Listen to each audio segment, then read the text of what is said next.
how social media creates toxic expectations for relationships. And this is something that I had to learn down the line. I've had friends where, and I remember gushing over friends who would get engaged, or like it would be a happy moment and then you'd be happy for them.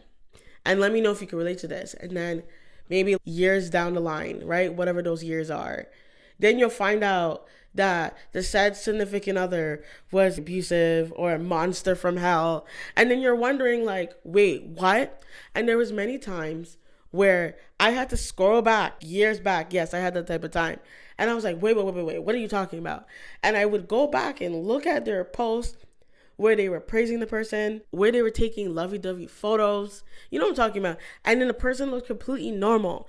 And it would always like mess with my mind because I'll be like, oh my gosh, they look so normal. Like I'll be analyzing it and be like, this is crazy. And I think from seeing those many different scenarios, I got to learn like a lot of people share the highlights, but they don't actually share real things. They don't share the real things that's going on in the relationships. And I understand people say it's private, but I'm like, and obviously I understand the aspect of being positive about your relationship and showing that, oh, there's good relationships out there.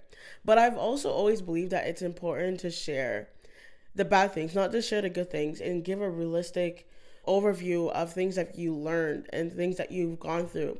So people know out there that, hey, it's not all perfect. It's all roses and icing on a cake. Like there's actually real things that happen.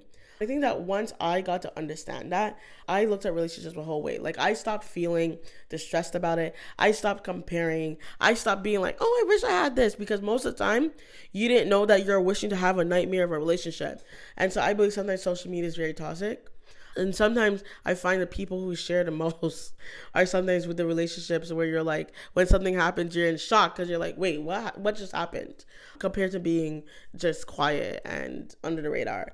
But obviously there's a lot of opinions on this, but that's just my belief in it. Like, I believe it can just be so toxic, and they get this fake image of what a relationship should be like, because they're only sharing the highlights. They're not showing you every day. They're not showing you how they matched in outfits and it looked all good.